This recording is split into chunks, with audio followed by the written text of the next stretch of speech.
My roommate allowed her family to visit for a week, but they stayed 3 months and took over my apartment, so I invited my loud and chaotic family to deal with them. I never thought a simple favor would spiral into months of chaos, but it started innocently enough when my roommate Iris asked if her family could stay with us for a week in January. She said their house needed emergency fumigation and they had nowhere else to go. Promised it would be quick. Just 7 days. And because I wanted to be kind and reasonable, I agreed, even though our 2-bedroom apartment was already tight for 2 people. I told myself, emergencies happen and good roommates support each other. Her parents immediately took over the living room, sleeping on the couch and floor, while her 2 brothers squeezed into her bedroom with her. Overnight our quiet place turned into a crowded mess with 6 people sharing 1 bathroom and kitchen. I tried to stay calm that first week, reminding myself it was temporary. But when day 7 passed and nothing changed, I asked Iris when they were leaving. She brushed it off and said the fumigation uncovered more issues and they needed a few extra days. Those extra days stretched into weeks. Each time I asked, there was a new excuse. Contractors delayed, insurance paperwork pending, repairs taking longer than expected.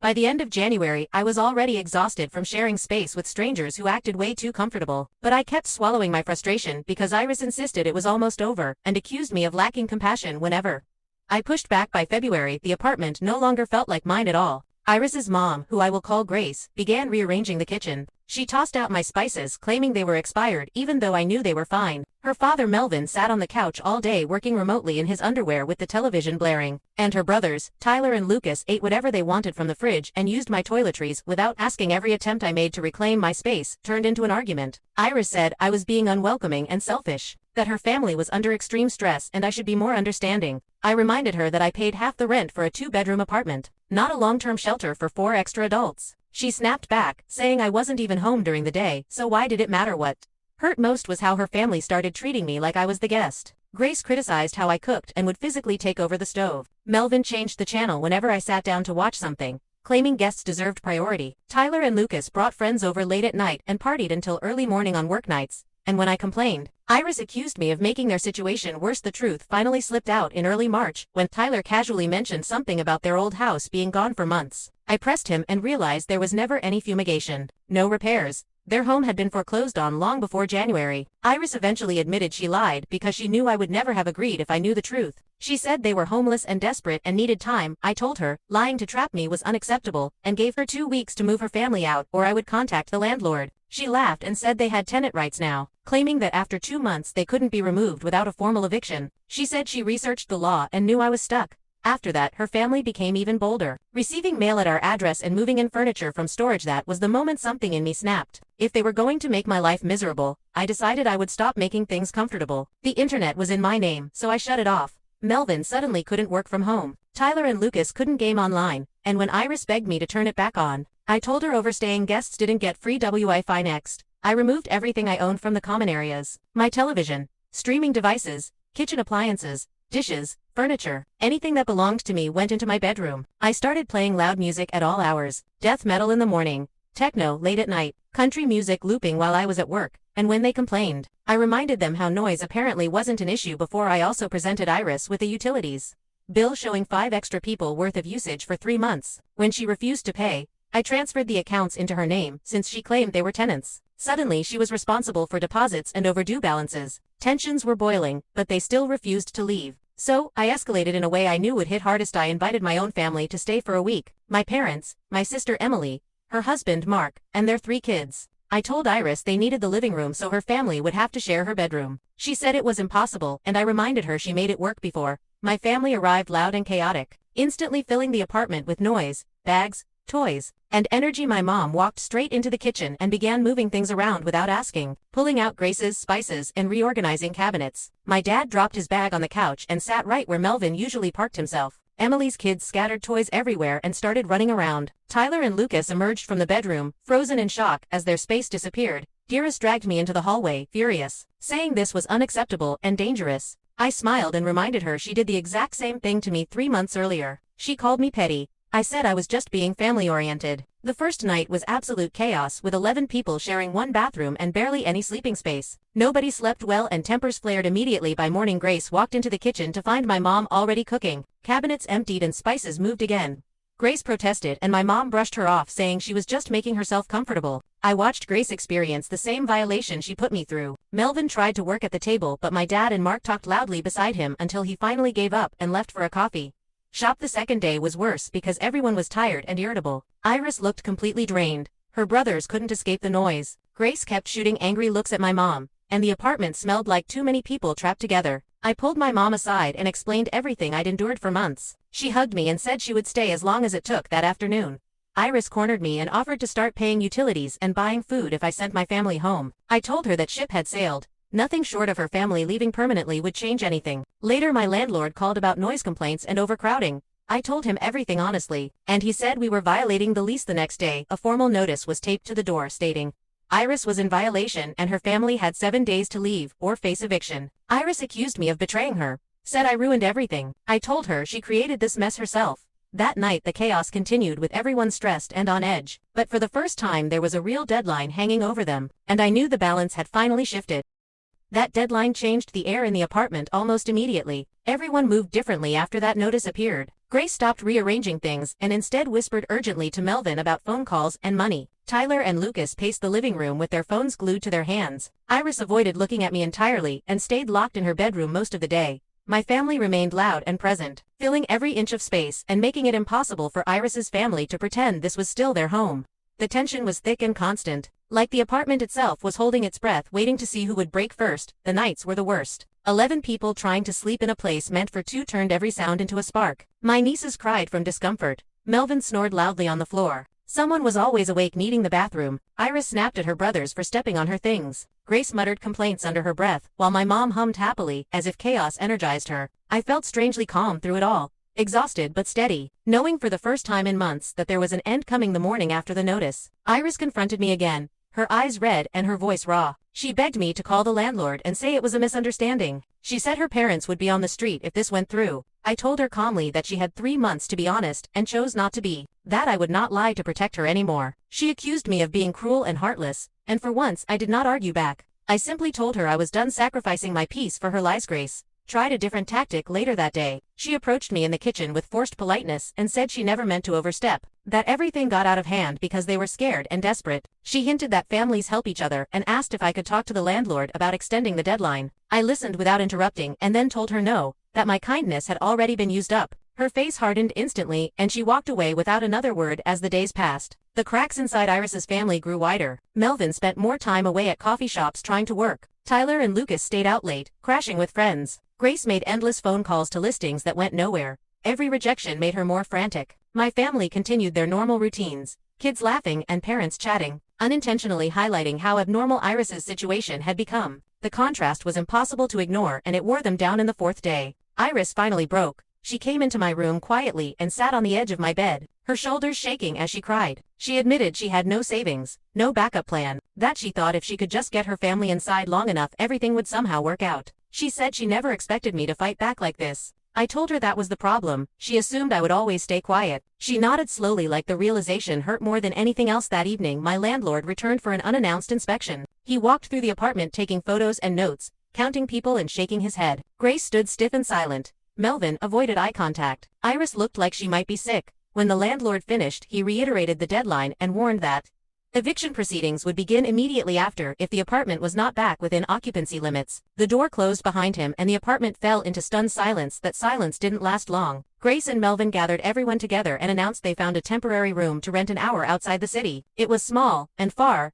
from ideal, but it was available immediately, and within their budget. Relief washed through the room in uneven waves. Iris looked like she might collapse with gratitude. Tyler and Lucas actually smiled for the first time in weeks. Even I felt something heavy loosen in my chest. The next 2 days were filled with frantic packing. Grace boxed up the furniture she had dragged in. Melvin dismantled his makeshift office. The brothers hauled bags in and out while coordinating rides. The apartment slowly began to look like mine again. Bare floors reappeared, cabinets emptied. The constant noise faded into purposeful movement. I watched from a distance, feeling both vindicated and strangely hollow. Knowing this nightmare was ending but also aware of the damage left behind. On the final morning, Grace approached me one last time, her voice tired and quiet. She said she was sorry for crossing boundaries and making me feel unwelcome, that losing their home made them forget they were guests in someone else's life. I nodded and accepted the apology without warmth or hostility. Melvin shook my hand shortly after and echoed her words. Their sincerity surprised me. But it did not erase the months of stress and resentment when the truck finally pulled away and Iris's parents were gone.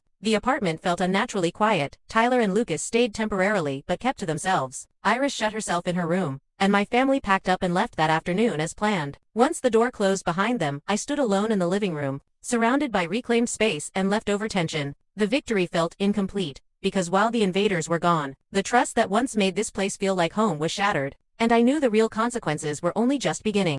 After my family left and the door finally closed behind them, the apartment settled into an uneasy quiet that felt heavier than the chaos before. Iris barely came out of her room, and when she did, she avoided my eyes. Tyler and Lucas moved through the space like ghosts, grabbing food and disappearing again. Grace and Melvin were gone, but their presence lingered in every rearranged cabinet and scuffed wall. The relief I expected never fully arrived because what remained was a fractured home and a roommate relationship that no longer felt safe or familiar. The first night alone again was strange. I slept deeply but woke with a knot in my chest, half expecting to hear unfamiliar footsteps or voices. Instead there was silence, the kind that forces you to sit with your thoughts. I replayed every argument and every moment I ignored my own discomfort to keep the peace, realizing how far things had gone before I finally pushed back. Iris's lie about fumigation echoed the loudest, because that single choice had trapped me in months of stress. The next morning, Iris asked if we could talk, her voice small and tired. We sat at opposite ends of the couch with space between us that felt intentional. She admitted she should have been honest from the beginning, that she panicked when her parents lost their house and convinced herself lying was the only way to buy time. She said she never imagined it would spiral this badly. I told her the lie itself was what broke everything, more than the noise or the mess or the crowding. She cried quietly and said she understood if I never trusted her again, that she ruined what used to be a decent roommate situation. I didn't offer comfort, but I didn't yell either. I explained how unsafe and powerless I felt in my own home for months, how being told I was selfish for wanting space made me doubt myself. The conversation ended without resolution, just a mutual understanding that something fundamental between us was gone. A few days later, Iris showed me listings on her laptop, rows of apartments with impossible requirements and prices far beyond her family's reach. She looked defeated scrolling through rejection emails, first month, last month deposits, credit checks, occupancy limits, each one another wall closing in. I felt a flicker of sympathy watching her face tighten with each click, but it did not outweigh the months of resentment sitting in my chest. Empathy did not erase consequences. Grace called constantly during that week, her voice strained as she negotiated and begged landlords who barely listened. Melvin searched for cheaper rooms farther and farther away. Tyler and Lucas spent most nights elsewhere to avoid the tension. The apartment felt like a waiting room for bad news. Every phone vibration made Iris flinch. And despite everything, I wanted it to end cleanly without dragging on into legal battles and endless hostility. I met my friend Sarah, who works as a lawyer, to understand where I stood legally. We sat in a coffee shop and I laid out the entire timeline from January onward. She listened carefully and explained that while eviction laws are complicated, the landlord notice gave me leverage. Iris violated the lease by bringing in long-term guests without permission. Sarah said I could pursue reimbursement for increased utilities and costs if needed. The advice steadied me and made me feel less trapped that night. I told Iris calmly that I had spoken to a lawyer and would pursue compensation for the extra costs if her family delayed leaving further. I did not threaten or raise my voice, but the effect was immediate. Her face went pale and she admitted she knew she crossed a line. She said desperation made her reckless and that she hated herself for putting me through this. I listened but stayed firm, making it clear cooperation was the only path forward. 2 days later, the landlord showed up again for a follow-up inspection. He documented everything and confirmed he would not renew Iris's lease. He asked me privately if I wanted to stay with a different roommate or move units. The idea of a fresh start lodged itself in my mind immediately. The apartment suddenly felt like a place I had survived rather than a place I wanted to stay. The walls held too many memories of conflict. That evening, Grace and Melvin finalized their move.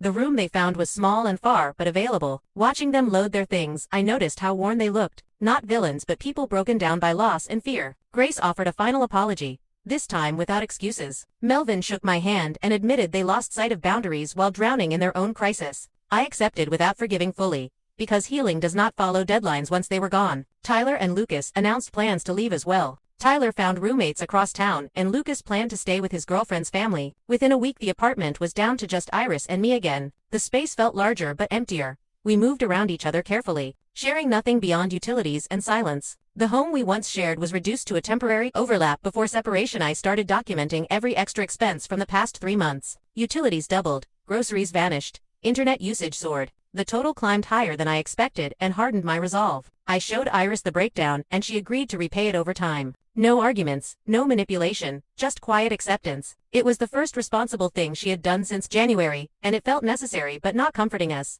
The days passed. I began searching for my own place. One-bedroom apartments with sunlight and privacy. The idea of living alone felt like oxygen after months of suffocation. I scheduled viewings and imagined a space where my boundaries were not negotiable. Iris spent most nights at her boyfriend's place, and the apartment felt like a shell waiting to be abandoned. The chapter was closing whether we were ready or not. The calm that followed was not peaceful yet. It was cautious and fragile, but it was real. For the first time since winter, I could cook without criticism and sleep without earplugs. The chaos was gone, but the lesson remained sharp and unresolved. And as I packed my belongings slowly, I understood that this experience had changed how I saw kindness and limits forever, setting the stage for what came next.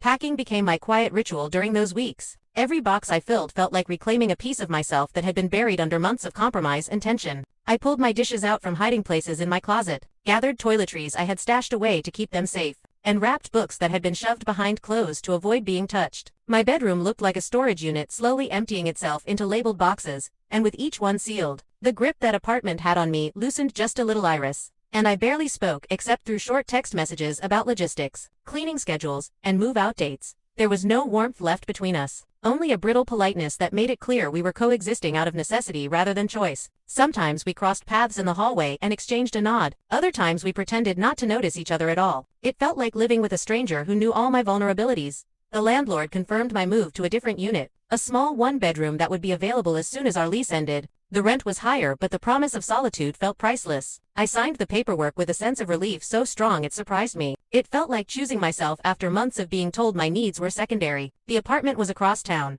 quieter, and most importantly, mine alone. Iris began disappearing for days at a time, staying with her boyfriend and only returning to grab clothes or mail. The apartment echoed when she was gone, and I realized how much constant noise had become my baseline. The silence now felt unfamiliar but welcome. I cooked full meals again, watched shows uninterrupted, and slept deeply without worrying about who might stumble through the door at midnight when the first repayment from Iris hit my account. I stared at the screen longer than I expected. Part of me assumed she would avoid it or delay endlessly, but there it was exactly as promised. It did not repair the trust she broke, but it did signal accountability. I sent a brief acknowledgement and left it at that. Boundaries now extended even to communication. I ran into Grace unexpectedly at a grocery store one evening. We froze for a moment when our eyes met, both clearly unsure how to proceed. She approached first and thanked me quietly for not forcing them out immediately. She said things were still hard but improving. I nodded and wished her well. The exchange was short and awkward, but it carried a strange sense of closure, not forgiveness, but understanding. The closer move-out day came. The more I reflected on how deeply that experience had affected me, I noticed how cautious I had become, how alert I was to small disruptions, how protective I felt over my space. Nights were the hardest. When memories replayed and anger resurfaced without warning, I scheduled an appointment with a therapist, realizing that the weight of those months had not vanished just because the apartment emptied in those sessions. I talked through everything from the first lie to the final notice on the door. The therapist pointed out patterns I had never named before. My tendency to prioritize being agreeable over being honest. My fear of conflict that let situations grow unbearable before I reacted. It was uncomfortable to hear, but also clarifying. Understanding that my silence had contributed to the escalation did not excuse Iris's actions, but it empowered me to do better. The final walkthrough with the landlord was uneventful. Minor wear and tear. Nothing catastrophic. He confirmed the return of most of the deposit, and I felt another piece of tension release. Iris and I stood on opposite sides of the living room as paperwork was signed. The space between us felt symbolic. Wide and permanent moving day arrived with clear skies and an unexpected sense of calm. I loaded my car box by box, each trip down the stairs a reminder that this chapter was ending. Iris did the same in silence. When our eyes met briefly, there was sadness there, but also resignation. Before I drove away, she approached my car and apologized one last time, her voice steady but fragile. I told her I forgave her but needed distance. She nodded and stepped back. And that was it. My new apartment was empty and sunlit when I unlocked the door for the first time.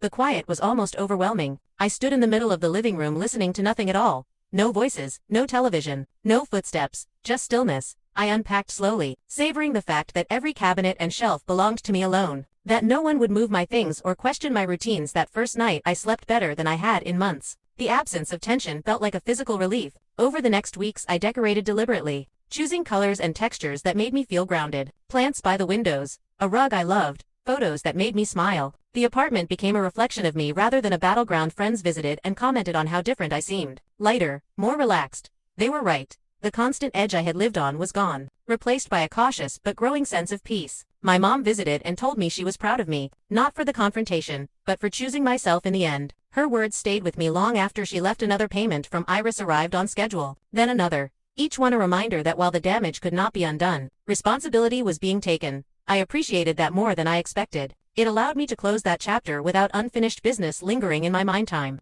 passed, and the apartment truly became home. I hosted small dinners, laughed without tension, and rediscovered what it meant to feel safe in my own space. The memory of those crowded months did not vanish, but it softened, becoming a lesson rather than an open wound. Occasionally, I thought about Iris and her family, wondering how they were doing, hoping they found stability. But those thoughts no longer carried anger, just distance. I understood now that compassion does not require self-sacrifice to the point of harm. That boundaries are not cruelty. They are clarity. By the time the final repayment arrived, completing what Iris owed me, I felt a quiet sense of closure. I thanked her briefly and wished her well, and when the conversation ended, it felt final in a healthy way, not bitter, not unresolved. Standing alone in my apartment one evening, surrounded by calm and order, I realized how much I had changed. I was no longer the person who would stay silent to keep the peace at any cost. I had learned that my home was not just a place to sleep, but a sanctuary that deserved protection, and that understanding carried me forward into the next chapter of my life with strength I did not know I had.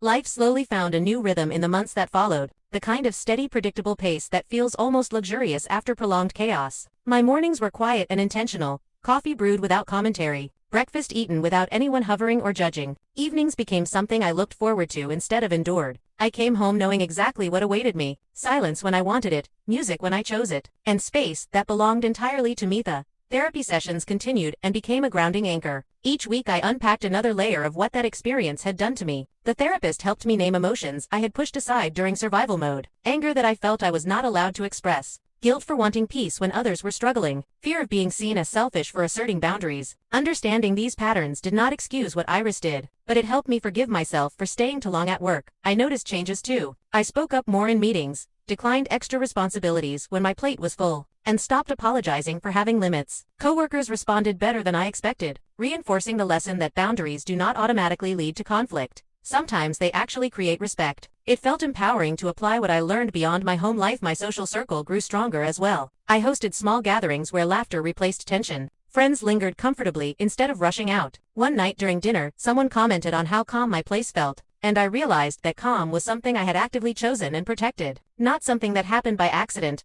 I eventually crossed paths with Iris again, in a public setting months later. We exchanged polite greetings and a few neutral updates. She looked healthier and more settled. I felt no spike of anger or anxiety seeing her, just a quiet acknowledgement of shared history. We were two people who went through something difficult and came out changed in different ways. And that was enough. Later that week she sent a short message saying she hoped I was doing well and thanking me again for giving her family time to land on their feet. I replied briefly wishing her the same, and that was the end of it. No reopening wounds. No revisiting the past. Just closure without bitterness. Looking back, I could see how easy it would have been for that situation to permanently harden me, to make me suspicious and closed off, but instead it sharpened my awareness. I learned that compassion without boundaries is self-abandonment, and boundaries without compassion can turn cruel. The balance matters. And finding it changed how I approached every relationship afterward. I became more intentional about who I let into my space, emotionally and physically. I asked clearer questions, stated expectations early, and paid attention to discomfort instead of rationalizing it away.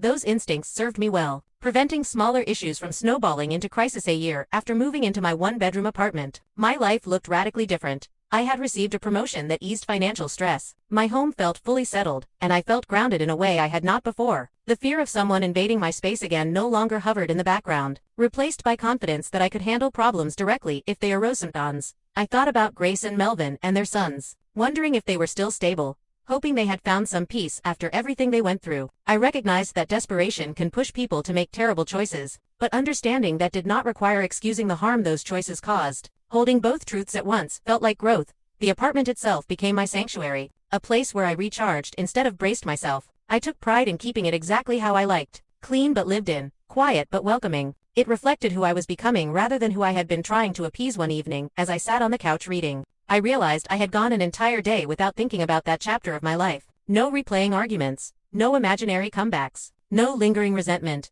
The memory had finally settled into the past where it belonged, no longer demanding my attention. That realization brought an unexpected wave of gratitude, not for the chaos itself, but for what it forced me to confront. I learned my limits, my strength, and my right to protect my peace. Lessons that would stay with me far longer than the stress ever did. Knew now that being kind does not mean being passive, that helping others should never require erasing yourself. And that saying no early is often the most compassionate option for everyone involved. These truths reshaped how I moved through the world. Standing in my kitchen one quiet night, I looked around at the space I had fought to reclaim and then rebuilt, and felt something close to pride. Not loud or boastful, but steady and earned. I had survived a situation that could have broken my sense of safety, and instead, I used it to build something better. That chapter closed, not with triumph or revenge, but with clarity, accountability, and peace. My home was mine again. My life was mine again, and I carried forward a deeper understanding of myself and my boundaries. In the end, the real victory was not getting them out. It was learning that I deserved to feel safe and respected where I lived, and that was a lesson I would never unlearn.